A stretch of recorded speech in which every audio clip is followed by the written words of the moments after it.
Hey, so nice beauty shot of my room because I'm a beauty guru now. Okay, before I get too far into this channel, I wanted to make this video, which is going to be the products that I reach for every day, my holy grail products, because I figure if I decide to do favorites videos or any videos along those kind of lines, I didn't want to keep repeating the same things every month. So that way, if I do a favorites video and I'm like, hey, this is a new eyeshadow that I've been using, you know that I'm using this eyeshadow as opposed to an old favorite that I just know like the back of, I don't know the back of my hand except for swatches. Also, quick disclaimer, MAC is much cheaper in the United States than it is in Britain. So when you say MAC products, and there will be quite a few of them because that was kind of where I started my makeup journey, please don't think that I was paying £14 for a lipstick. £14 is very different from $14. You feel me? Yeah. Cool. First thing is just a foundation. Now I've only been using this foundation for about 3 weeks. Here's what's been going on with that. I had always been using MAC foundations or the Fit Maybelline foundation from drugstores. Fit Maybelline didn't give me enough coverage. MAC gave me too much coverage to the point that I got cakey. I went into Macy's, the department store, looking for Chanel Vita Lumiere because I had heard so many good things about it from so many different gurus. So I went to the Chanel counter and I asked if I could get a sample of Vita Lumiere to go because I would just take it home and use it myself and I wouldn't have to worry about this really, really mean lady at the counter. So she gave me B20 Beige Rose. I took it home. I actually really do love the foundation. But as I was walking out of Macy's, I did pass the MAC counter. I was dead out of foundation at this point, so I was like, I'll just buy a bottle of MAC foundation and then I can go back and I can get Vita Lumiere if I want it. Vita Lumiere Aqua, by the way. Whenever I say that, I mean the aqua. MAC has come out with a new foundation. It is called MAC Matchmaster. So I actually am quite in love with this foundation. This foundation initially feels thicker than any of the other foundations of theirs that I've tried, and so I was very panicked when I got it home. I was like, oh no, no, no, no, no. But the difference between this foundation and their other foundations is that it doesn't cake. It never looks cakey. Also, right now my skin is pretty clear, so I haven't been wearing a ton of it. I haven't like had to cover huge problem areas, but I feel confident that this would be able to cover them, and so I really, really do love this foundation. I will probably still pick up a bottle of Vita Lumiere Aqua to have around so that I can kind of flip back and forth for heavier coverage or less coverage days, but this is my go-to favorite foundation at the moment, and I'm very pleased with it. The concealer I'm using right now is drugstore. It is the Maybelline Fit Concealer. It is not the best concealer I've ever used, but it is my favorite, and here is why. I use thicker foundations, so if I use a thick concealer under a thick foundation, then I just look really gross. So this is a light concealer. What I do is I leave it on my skin till it gets a little tacky and then I blend it because that gives it more coverage. But just in general, as far as drugstore products go, I really enjoyed this one. I would suggest it if you're looking for a lighter concealer that is a little bit lifty. My final product for my face is a setting powder.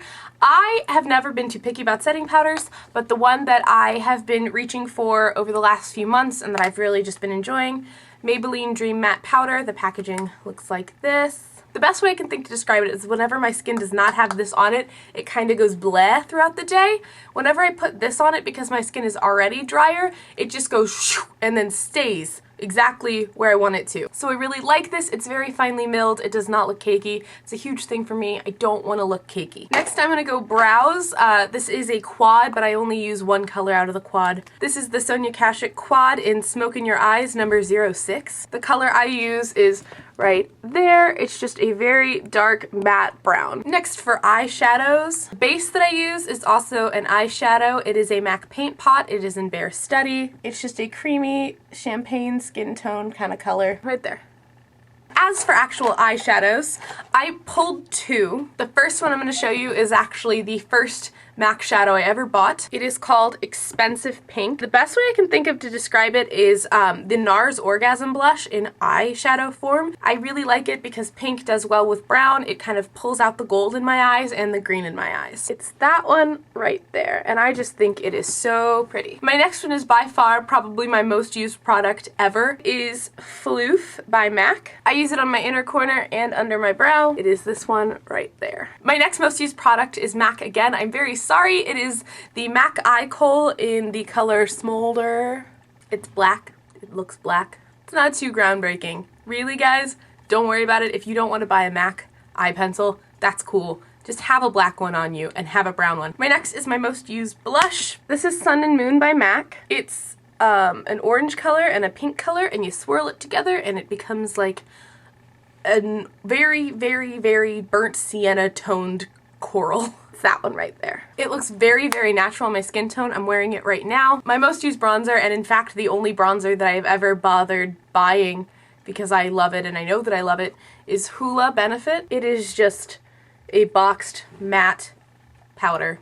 Perfect for contouring. Really, really love it. I've had this probably for 3 years and I haven't even gotten close to hitting pan, so well worth the money even though it is slightly expensive. I say slightly expensive. This was a really big deal for me when I first purchased it because I didn't have a job and it was like, what? I'm spending, I think, $28 on this? It better be made of solid gold. My next product is my most used lip balm, Honey Trap by Lush. I don't know if this is actually the best lip balm I've ever used, but there's something about it. It's almost overly sweet, but I've never used a lip balm that was just so smooth and pretty, and it's nice. I like it a lot. Other than that, I'm also a Bliss Text girl. Don't go too high end on this. But don't use Carmex because it has 0.6% phenol in it, which is a drying substance, which means that every time you use it, you dry out your lips more, and then you buy more Carmex, and it's the circle of destruction. My next most used product is my favorite lipstick in the entire world, and it's MAC. I'm sorry. But for this one, I can also pull a dupe that's not MAC because I have a dupe. It's more sheer, but that's okay. My favorite lipstick is MAC Creme in Your Coffee.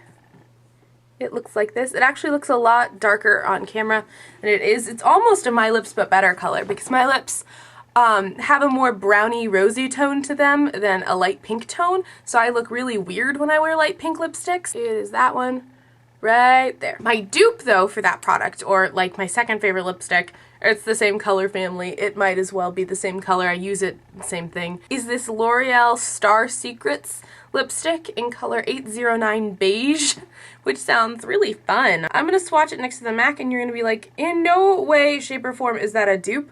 But again, this is like a My Lips But Better color, so you can't really see the color on my lips that much.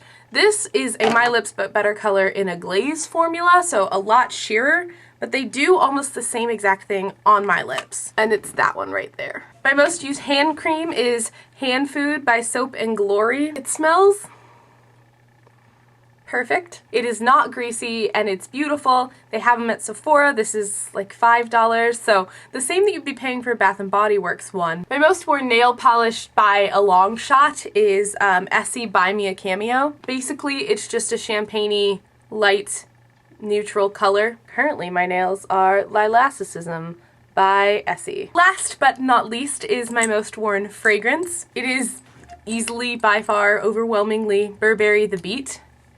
It just looks like this. Sometimes you have a fragrance that if your friends smell it, they'll be like, oh, that's so-and-so.